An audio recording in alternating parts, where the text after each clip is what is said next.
کہ یار شکر ہے چلو ہم نے جس بات کو صحیح سمجھا اس کو آگے پارسل کر دیا, پبلک کی ہم نے پرواہ نہیں کی. اچھا لوگ یہ بھی, ایک بات میرا ٹاپک چینج ہوتا ہے, کیا کروں, لوگ ایک یہ بھی کہہ رہے ہیں کہ حکومت کے فیور دے رہے ہیں, حکومت کے فیور دے رہے ہو. میں آپ کو ایک یقینی بات بتاؤں جو مشاہدہ ہے, پاکستان میں حکومت کے فیور میں بات کرنا مشکل ہے, حکومت کی مخالفت میں بات کرنا آسان ہے. کیونکہ جب آپ حکومت کے فیور میں بات کرتے ہو نا, ساری عوام آپ کے دشمن ہو جاتی ہے, حکومت سے آپ کو 2 ٹکے بھی نہیں ملتے, سمجھ رہے ہو.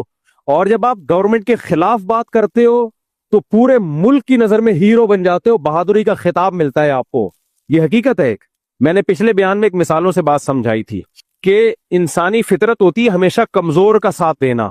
انسانی فطرت یہ ہے کہ ہمیشہ فیور کس کو دینا, بولو, کمزور کو فیور دینا.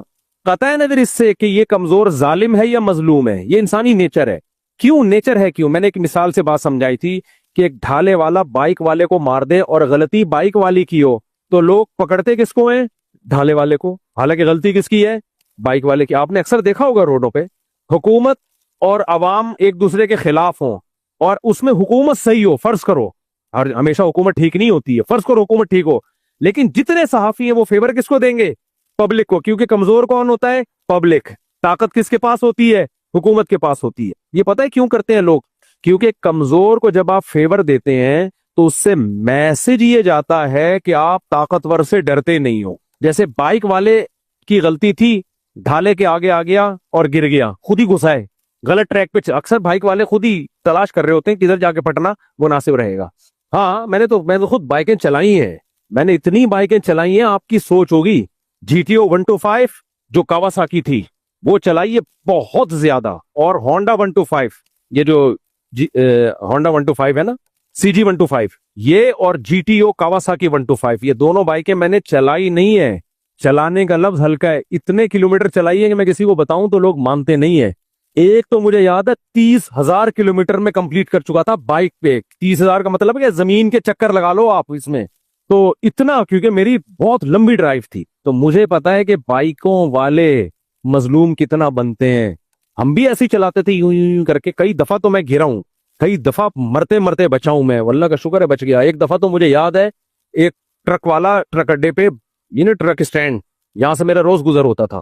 اب دیکھو, جب آپ نے ٹرک کو اوورٹیک کرنا ہے رائٹ سائڈ سے اوورٹیک کریں نا, لیکن ہمیں یہ لگتا تھا ہم ادھر سے گھوم کے گئے تو اتنے کلومیٹر گویا ہمارا سفر لمبا ہوا, لیکن کچھ بھی نہیں ہو رہا یار, 1 میٹر بڑھ جائے گا. بائک والا ہمیشہ گھسے گا لیفٹ سائڈ سے, ہم بھی گھسنے لگے پہ ادھر سے کون جائے. اب اس کا جو گلاس ہوتا ہے نا ٹرک والے کا, وہ اتنا اوپر تھا, ٹریلر نہیں ہوتا یہ جو, اس کو نیچے اتنا ہی, بائک والا تو نظر ہی نہیں آ رہا, اس کو تھوڑی نظر آئے گا. جب بالکل آپ قریب پہنچ جاؤ گے وہ تو پیچھے کا دیکھ رہا ہے نا. اب میں اتنے قریب پہنچ چکا تھا, CG 125 تھی میرے پاس, اس نے جب گاڑی ٹرن ماری ہے نا تو میں اس کے ٹائر کے نیچے آنے والا تھا. میں نے زور سے چیخ ماری ہے, وہ شکر ہے اس کا شیشہ کھلا ہوا تھا, وہ چیخ کی آواز گئی ہے اندر, اور اس نے بریک لگائی, جھانک کے دیکھا اس نے باہر, تو حضرت اقدس بریگیڈیئر مفتی طارق مسعود صاحب شہید ہوتے ہوتے بچ گئے. اگر شہید ہو جاتا, فرشتوں نے تو میری ٹھگائی کرنی تھی, لیکن پبلک کس کی ٹھگائی کرتی, اس کی, حالانکہ اس کی غلطی 0 تھی. ایک اور دفعہ یہ پاپوش پہ میں جا رہا تھا بائک میں, اور کمال کی بات ہے رشتہ لینے جا رہا تھا, جھوٹ نہیں بولوں گا آپ سے میں, میری رشتے کی بات ہو چکی تھی ابھی, یعنی طے ہو گیا تھا, اب تاریخ طے وے چل رہی تھی. تو میں, یہ جو پجارو والے ہوتے ہیں یہ جا رہے تھے, میں لیفٹ سائڈ پہ وہی اوورٹیک کرنے کی کوشش کی, میں نے لیفٹ سے نا لیفٹ روڈ پہ مڑنے کی کوشش کی, وہ پجارو والے نے گاڑی موڑی ہے تو میں ٹکرا کے نیچے گرا ہوں. خیر اس نے انسانیت دکھائی, آ کے مجھے اٹھایا, میں بچ گیا, بائک ٹیڑھی میڑھی ہو گئی, میں ٹیڑھا میڑھا نہیں ہوا, ورنہ وہ رشتہ ٹوٹ جاتا ہمارا. خیر مجھے لگا کہ غلطی میری ہے, تو ہم پھر, تو مجھے یاد ہے جو میری ابھی حاضر سروس ساس ہیں, یہ اس وقت بنی نہیں تھی لیکن رشتہ طے ہوئے, انہوں نے پھر صدقہ کیا تھا کہ ہمارا ہوتے ہوتے رہ جانے والا, بلکہ ہو جانے والا داماد بچ گیا زندہ. انہوں نے صدقہ کیا باقاعدہ, جب ان کو پتا چلا نا ایسا ہوا ہے. تو اگر کچھ ہو جاتا, لوگوں نے پکڑ کے مارنا کس کو تھا, پجارو والے, 4 بندے بیٹھے ہوئے تھے اس میں. تو میرے بھائی یہ حقیقت ہے کہ لوگ فیور کس کو کرتے ہیں, یہ غلط کیا میں نے, میں اب نہیں کرتا, میں ایسے اب تھوڑا پڑھا لکھا ہو گیا ہوں اس لیے اب نہیں کرتا میں ایسے. تو میں لوگوں کو بھی منع کرتا ہوں, بائک جو ہے نا تمیز سے چلایا کرو, کیونکہ مرو گے بھی تم, تمہاری غلطی سے, اور پٹے گا کون, وہ بندہ پٹے گا. تو لوگ کمزور کو فیور کیوں کرتے ہیں, میرے بیانات سے نا لوگ اتنا شارٹ کلپ چلا دیتے ہیں کہ مجھ سے اپنی بائکوں کے قصے سنا رہے ہیں, تو یہ نہیں کہ میں اس سے میسج کیا دینا چاہ رہا ہوں. تو پھر بدنامی ہوتی ہے, نیچے پھر گالیاں آ رہی ہوتی ہیں, اس آدمی کے پاس اپنے قصے کہانیوں کے علاوہ کچھ بھی نہیں ہے. بھائی شارٹ کلپ مت دیکھا کرو, پورا بیان سنا کرو. تو خیر, لوگ کمزور کو کیوں فیور کرتے ہیں؟ اس سے انسان ہیرو بن جاتا ہے. اب جیسے میں گر جاتا, لوگوں نے ٹرک والے کو کوٹنا تھا اور میں گھننا پڑا ہوا ہوتا وہاں پہ مظلوم بن کے, صحیح ہے, ہیلمٹ ادھر پڑا ہوا ہوتا, ہم ادھر پڑے ہوئے ہوتے, خون نکل رہا ہوتا. اب اگر آپ ٹرک والے کا ساتھ دو گے تو کوئی آپ کو سیلوٹ نہیں کرے گا. آپ اس کا ساتھ دو گے نا جو نیچے گرا ہوا ہے, لوگ کہیں گے یار یہ حق پرست ہے, ٹرک ڈرائیور سے ڈرتے نہیں ہیں, ٹرک والوں سے دشمنی لے لیتے ہیں, یہ ہے ہیرو. تو اس لیے یہ دنیا کا اصول ہے کہ کمزور کو فیور کرنے میں تعریفیں ہوتی ہیں, طاقتور کو فیور کرنے میں تعریف نہیں ملتی. تو علماء حق کی کوشش یہ نہیں ہونی چاہیے کہ ہم کمزور کو فیور کریں, ان کی کوشش ہو ہم حق کو فیور کریں. بعض دفعہ کمزور مظلوم ہوتا ہے تو آپ کمزور کو فیور کریں, بعض دفعہ کمزور ظالم ہوتا ہے تو پھر آپ نے کس کو فیور کرنا ہے؟ پھر طاقتور کو فیور کرنا ہے.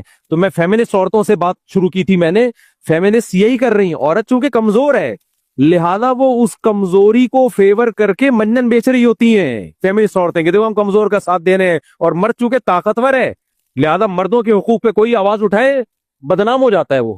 آپ مردوں کے حقوق پہ آواز اٹھا کے دیکھو, آپ کو مردوں کی طرف سے ہی گالیاں پڑنا شروع ہو جائیں گی, مردوں کی طرف سے ہی گالیاں پڑنا شروع ہو جائیں گی. میں نے بے شمار وکیل دیکھے خواتین کے حقوق پہ آواز اٹھاتے ہیں, بہت اچھا کرتے ہیں. ایک وکیل مجھے نظر آئے جو مردوں کے حقوق پہ آواز اٹھاتا ہے, اس کو میں نے باقاعدہ لاہور سے بلایا, پوڈ کاسٹ کی, کھانا کھلایا, بھیجا. میں نے کہا ٹھیک ہے خواتین کے حقوق پہ بھی آواز اٹھانی چاہیے, ہماری بھی بہن بیٹیاں ہیں بھائی, ہماری بھی مائیں ہیں, ہمیں خوشی ہوتی ہے کوئی عورت کے حقوق پہ آواز اٹھائے, لیکن اٹھانے والے بہت ہیں آواز عورت کے حقوق پہ, مردوں کے حقوق پہ آواز اٹھانا یہ جگر کا, کیونکہ آپ کو کوئی فیور نہیں ملے گی. تو اس لیے میرے بھائی یہ جو ہم نے بات کر دی نا ابھی, جو جامعہ افسر کے ٹاپک پر سب عوام کی مخالفت کر لی, بزدلی نہیں ہے, اٹ از کالڈ بہادری. ٹھیک ہے, یہ بزدلی ہوتی تو ہم پبلک کا فیور لے رہے ہوتے اور ہم بھی وہی بات کرتے, ہیرو بن جاتے ہم. یہ کوئی بات نہیں ہوتی ہے. اور سچ جو ہے نا, سچ کے پاؤں مضبوط ہوتے ہیں, بالآخر جیتتا کون ہے؟ سچ. میں نے یہ مخالفت نے پہلے بھی لی ہوئی ہے. کورونا کے دنوں میں مجھے یاد ہے میرا پہلا بیان آیا تھا, کورونا ایک بیماری ہے اور دنیا میں پھیل گئی ہے, اتنی مخالفت ہوئی ہے. لوگوں نے کہا ہیں تو یہ جامعۃ الرشید والے نا, ہیں تو سرکاری ٹٹو, سرکاری پٹھو, یہ وہی بات کریں گے جو سرکار ان کو سکھائے گی. میں بیانات دے رہا تھا بھائی ہمیں سرکار نہیں سکھا رہی, پورا گروپ ہے ڈاکٹروں کا, واٹس ایپ پہ گروپ بنے ہوئے ہیں, اس میں پوری دنیا کے ڈاکٹر ہیں, جو داڑھیوں والے, پگڑیوں والے, شلواریں ان کی ٹخلوں سے اوپر, بغلے میں جھانک نہیں سکتا تھا لیکن مجھے یقین تھا کہ بغلے بھی صاف ہوگی ان کی. ایسے تہجد گزار ڈاکٹر ہیں, وہ یہ کہہ رہے ہیں کہ یہ وائرس ہے. اب قطع نظر سے کہ یہودیوں نے پھیلایا, عیسائیوں نے پھیلایا, دنیا نے پھیلایا, اس کے ہمارا کیا لینا دینا, بیماری تو ہے نا جس نے بھی پھیلائی ہو بھائی. ہم نے یہ بات کی, اتنی مخالفت کہ ہیں تو سرکاری ٹٹو, ہیں تو سرکاری پٹھو, بات تو وہی کریں گے جو سرکار کہہ رہی ہے. ابے سرکار نہیں کہہ رہی, ہمیں ڈاکٹر کہہ رہے ہیں اور ہم ڈاکٹروں سے ملے ہیں. کچھ لوگوں نے کیا کہا, لیکن جو ہمارے علاوہ جو لوگ تھے نا, مذہبی لوگ, ان کی باتیں کیا تھیں, ہے ہی نہیں یہ بیماری, یہ پروپیگنڈا ہے, کوئی بیماری شماری نہیں ہے. اصل میں مقصد مسجدوں کو بند کرنا ہے, مقصد یہ ہے, مقصد حج پہ پابندی لگانی ہے, مقصد یہ. ہم نے جو پہلے دن بیان دیا تھا, اینڈ تک اسی بیان پہ ہم رہے. ساری دنیا آ گئی اس پر, لیکن کسی نے پھوٹے منہ ایک دفعہ یہ نہیں کہا کہ جامعۃ الرشید یا مفتی طارق مسعود نے پہلے دن جو بات کی تھی اب تک اسی پہ اور وہی صحیح ہے. لوگ آ گئے کہ بیماری بھی ہے وغیرہ وغیرہ. کئی علماء تو ایسے ہیں جو یہ کہتے رہے یہ کوئی بیماری نہیں ہے اور وہ اسی بیماری میں فوت ہوئے ہیں, اور ان کے بچوں کے بیانات آئے.